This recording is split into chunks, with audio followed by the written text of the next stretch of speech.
This is day 2 of 25 of betting on the horses and the football and the sports ahead of Halloween so that I can afford to buy some penny sweets. Erling Haaland had 1 goal for Manchester City against Slovan Bratislava. He had 5 shots, 2 shots on target, 0 passes, 0 tackles, 0 fouls. He was fouled 0 times and 0 assists. Probably something to do with the fact he was substituted in the 59th minute. Look, I made an angle yesterday. I like taking data and pairing it with an angle and going with it. And my angle was that Erling Haaland's last 10 games, Manchester City, he played 120 minutes in a cup match in the FA Community Shield against Manchester United. He played all 90 minutes. I mean, why would he play all 120 if they wanted to protect him? 120 in Man United, 90 against Chelsea. In the second week of the Premier League, he was substituted for a minute in a 4-1 victory against Ipswich Town. He was taken off in the 89th minute. And that's the only time he's been taken off this season. He played every minute against West Ham. For Norway, he played every minute against Kazakhstan and Austria, which might not be too relevant. But then in the Premier League, he played every minute against Brentford, Arsenal, Newcastle United. In the Champions League, he played every minute against Inter. So unless the markets knew something I didn't, I mean, I just didn't think he was going to be substituted. He's just one of these men machines that doesn't get subs. So I went with it. Pre-team news. Do you know what? It would have been interesting to know what those numbers were post-team news, but I wasn't around to check. But, listen, I will take that bet 100 times in a row, the Haaland to score 2 goals in a match, which I had £100 down in 3 hours. I had him to score a hat-trick. Obviously, both lost with his 1 goal. I'm not in any way upset. I will take that 3.0 every day of the week and Sunday. Let me repeat that 1,000 times. I'll be in profit. I'll be in profit if he gets subbed in the 59th minute. And I'll be in profit if he's plays the full match. Maybe the 59th minute is probably when we're getting to about neutral EV. But I'm not upset with it. It was a good bet. It was a good bet with all the information I had at my disposal. And I will take it again. So in terms of last night's bets, listen, I ran a loss, but then I came to a sudden realization that I don't like the way I set things up yesterday, because I ran a loss, but then actually overall I was in profit due to a few bets like this, which was Man City to win by 4 or more goals and Barcelona to win by 4 or more goals, and a few other bets that I was going to latterly put up on the spreadsheet, but I hadn't discussed them in the video. And all of a sudden it feels a little bit like it's too rushed to get all of this done. All of these bets that are happening very late onto the spreadsheet. And I could have actually shown you a profit today, and you would have gone, where'd the profit come from? Because the bets you talk about on the video lost. You talked about laying Saka and Havertz. Do you know what, by the way? That drifted, and so I backed out of that for penny's loss. And the bet lost. Now I'm going to keep that recorded as a bet lost. I'm not going to record on the sheet that I back. I think my overall loss in that market was £1.75. It's going down as a full loss, okay? Because I mentioned it on the video. The Man City big bet that I won about 850 quid on, I'm not including it, even though I did. It doesn't work unless we just include the bets discussed on the video. If I get any bets later today, I'm not going to include them in the sheet unless I record a video on it and get it up front. That's the only way to be accountable. It's just so there's no accountability if I'm putting these bets up, and I haven't discussed them, because I could be putting anything up, but I could be removing anything. The only way it works is if the bets are in the video. And so today's video, day 2 of Champions League. I do enjoy this format. I like it. I like Champions League Tuesday. I like Champions League Wednesday. I like Champions League Thursday. So I've got a few games today, and I'm on a few. I'm on a bunch of different stuff, so I'm going to run through it. Should we do the horses? Let's just get through the horses. It is 4-3 at William Hill. We're going to do a lot of Kempton, okay? First one's got 3 races in Kempton. Go Bears Go, this time maybe, and Hieronymus at 20 to 1. And we're going to throw that in with The Friday Man at 410 in Sligo. Okay, the second one is going to be Old Kempton, right? It's going to be Juan Les Pins, Rocket Tommy, Newland School, and Rhythm and Rock. The third William Hill Lucky 15 is going to be Diaba, Kosometsuki, Love Billy Boy, and Skeptred Isle 8 to 1. 4 places 1 to 5. Odds at the 5:30 Bellewstown will do me. And at Betfred, I'm going for my biggie of the day. Sea Road Phil, 125 to 1, 2 places 1 to 4. Odds at the 410 in Sligo is a bet that isn't going to place very often, but I've mixed him in with Go Bears Go again, Furzig and Bellshot. And my second one at Betfred is going to be the Friday Man Air Harbour, Gutsy Girl, and Skeptred Isle from that Bellewstown race again. Now, somebody asked me a question. I don't know, am I going to do this now? I haven't actually read it fully because I've been very busy today. But it was a question on staking and covering multiple correlated bets.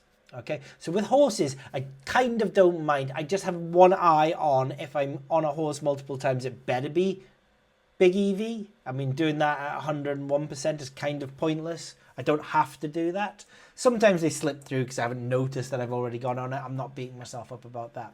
Correlated bets with the Haaland 2+ and 3+. I do need to be careful on, and I'm going to discuss Monaco today as a sort of example of this. So Haaland, £100 at 3.0 and the fair odds were 2.3. My Kelly calculator with a 30% Kelly staking strategy and £8,000 would have been way more than that for Haaland. I'm going to actually plug it into my spreadsheet now to see what it would have told me. It would have told me like 300 quid. And I only had 100 on him for 2 reasons, right? Oh, sorry, I had 200 on him, okay? Not 100. So for 2 reasons, I dropped the stake down manually. One is that I'm getting on Haaland 3+. And look, if he gets 1 as he did last night, both bets are going to lose. So I need to have an overall loss figure that I'm conscious about. But I do want to get on both of them. It's almost like hat-trick and insurance of 2+ is what I was doing, right?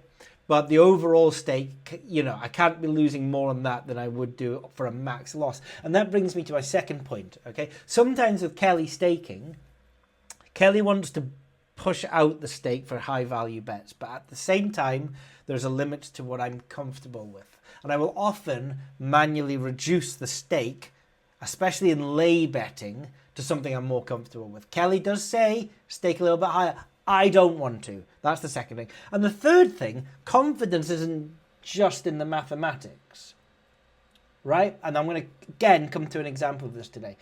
I can have a 105% bet that I am more confident about than a 110% bet. Now, when I'm doing this, when I'm looking at my bet options, I'll sort of manually in my head bump up the stake of 105% and bump down 110%. Right? So sometimes I'm staking exact Kelly because I can with a calculator and an exchange. It's really fast to do. And then in the back of my head, how happy am I with the bet in terms of assurance of calculation, assurance of historical return on investment, assurance of input data that goes into the model. Sometimes funny inputs go in, funny outputs come out, right? So all of these considerations go into how high I'm staking. And Haaland, I could have staked 360 quid. According to Kelly, I dropped it down to 200 quid. Let's go to today and see if we can get some examples of this. But this is, again, like the correlated bets. If everything's going to happen... Sorry, let's flip that on the head. If I'm betting on lots of things to happen to Monaco, Monaco to win, Monaco both teams to score, Monaco this, Monaco that, Monaco a goal here, Monaco a goal there, and it finishes Monaco 0-0, I've got to be wary of what my overall loss is for all of those bets for Monaco. And for Monaco today, I found value in Aston Villa and Monaco to each have over 1.5 goals, 4.6 to back, 4.35 fair odds. It's a small £38.42 bet Kelly staking back there. So I'm on it. But that is for Monaco to score over 1.5 goals. Note. I've also seen Monaco to win each half and Monaco to have the most corners in each half at 19.5, fair 17.99. I've also seen Monaco to win and BTTS and over 3.5 goals at back 4.9, fair odds 4.63. And I'm sure there was another one with first half coming in somewhere. Let's see. Or did that not go? Was that why it's not on my spreadsheet? We will just check this over here.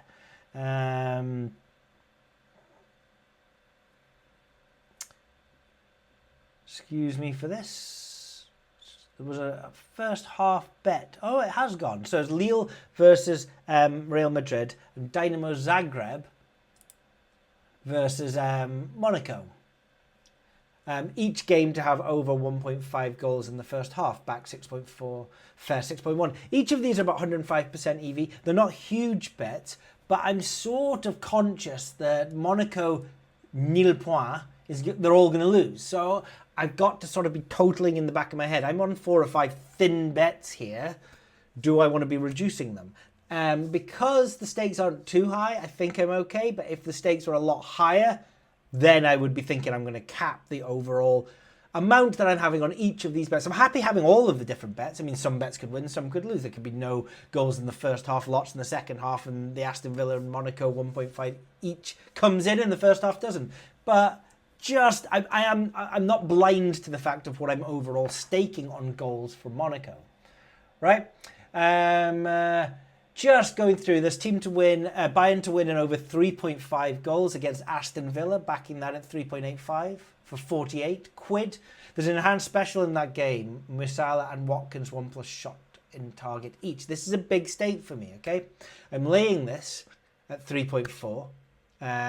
Now I'm also conscious about what else I'm doing with Watkins, because I saw him value to score, but now I don't want him to have a shot on target. And I have to be wary about when I want to have that bet and when I don't. You know, I don't want him to, you know, he scores, I lose that bet, but I win that bet. He doesn't have a shot on target, well, I win that bet, but I lose that bet. That's not the position I want to be in. Now, that had a Kelly stake of 150 quid, but it's pre-team use just now, so I've dropped it down to £100. £100 staking on that will be only like a £41 win because it's a heavy odds-on bet. It doesn't sound like a lot with an £8,000 bankroll, but I've got enough of these bets to fly through, okay? There's just a standard multiple here. No, there isn't. Monaco, Bayern and Real. Again, Monaco backing at 5.1, laying at, well, fair odds 4.77. So I've got 40 quid on that. Now, I'm sort of jumping around here a little bit, but in Atalanta Shakhtar, I had a look at the shots market, the team shots market. Atalanta under 15.5 shots, backing that at 1.74, fair odds 1.64. Now, I could have laid that on the other side, laid the over, but because money was there as well. And that's another adjusted stake. Okay, so I've adjusted that one down to £100. One of the reasons is it's a little bit earlier in the day, and I might prefer to do that after team use. What is that very, very loud noise? There's an extremely big lorry going extremely slowly past my window with about 17 tractors on the back of it. So there you go. That'll be gone in a second, so I don't need to pause the video, which is why I was having a look. Okay, so that's covered all of these at the top for me. Yeah, I don't want any of these to be missing because I don't have to take it out later. How about Trent to have a shot on target? 3.75 to back 3.47 first. That's a back bet of 70 quid. I like it. Salah to have 2 shots on target. I've written down 3 here, but it was 2. Backing that at 2.44. I think that's just a biased market. For £117.28. That's exactly what I did put on it at the exchanges. So there you go. Alexander-Arnold to have 1 shot on target and Van Dijk to have a foul committed. Now, I did want to lay this because this was a big lay at 6.9. It's a big lay at 6.9. But I'm also on Alexander to have a shot on target. Only one of those can win if I lay it. So I'm now removing that bet, which is sad because I liked it. But there you go. First goal scorer. I plugged in first goal scorer. it is one that I want to wait until a little bit closer to kick off before I'm going to hit. So sadly, my first goal scores probably, well, aren't going to be on here unless I can record a video, and I don't think I'll have time for that tonight. I've got Vinicius in Lille versus Real Madrid at 6.8. When I plug in the numbers into that match, 6.19 was more fair. I'm trying to find the match against Lille here. So that's one that I'm on. One that I'm trading, but it hasn't gone, so I'm not including it in the spreadsheet, is Retegay to score, but he looks big at 2.76. That'd be a big game. That's in the earlier kickoff with Atalanta, right? And again, Michael Elise and maybe even Ollie Watkins to be first goal scorer for Aston Villa against Bayern could be bets. But the main one I saw was Vinicius. Now, in terms of laying, the match I actually wanted to lay was the Liverpool match for first goal scorer. There seems to be a lot of value in that. And I'll probably do a Dutch lay at some point in this 25 videos. The problem with a Dutch lay is it requires a little bit of tension. You've got to be a bit careful.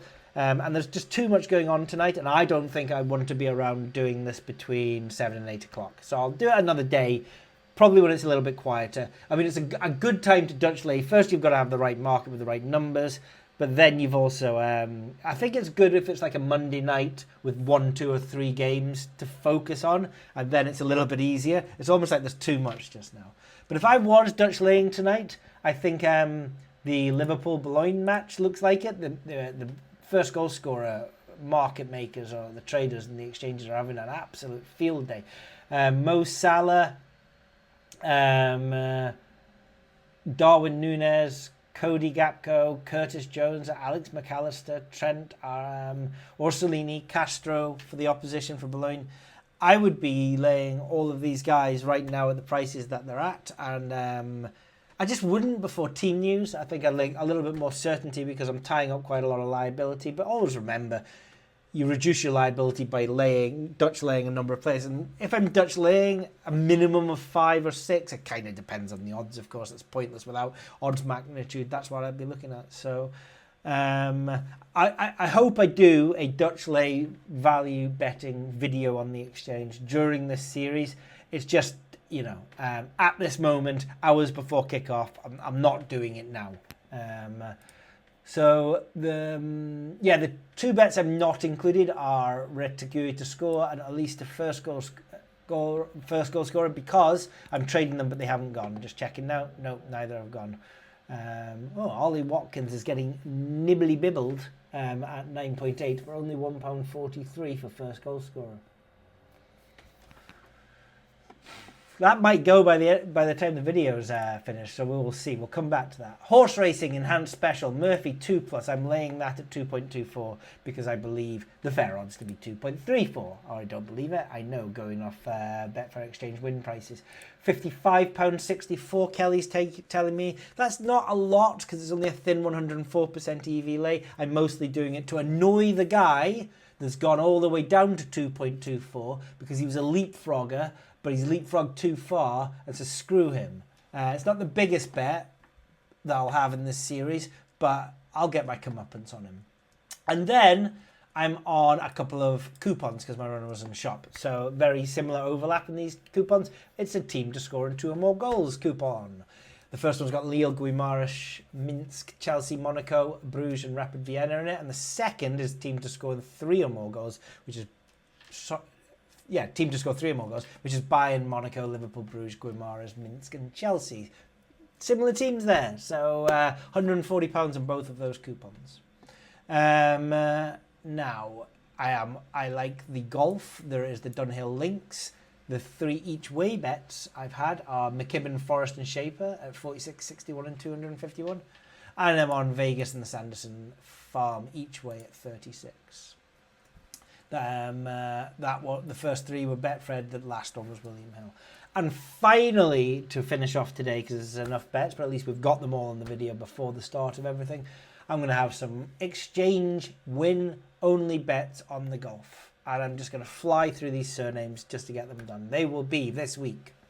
Gotterup, Thorbjørnsen, Fox Champions at Suni Hardy, Norlander, Dunlap, Alex Patrick, not Matt, Smith, McKibben, Forrest, Soderberg, Lagergren, Rosner, and Matt Fitzpatrick, not Alex. Those will be my exchange win-only bets this week to win in the region of £1,500. If you want to go and check out the stakes to anything that I've discussed today, they will be on the spreadsheet, which you can go to underneath the link in the YouTube video, or you can go over to bookiebashing.net and it's in latest news. That was quite a long one today, but at least the ball is rolling, and hopefully we can drag ourselves out of the loss that we're currently recording into some sort of profit, or I'm going to be going into Halloween sweetieless.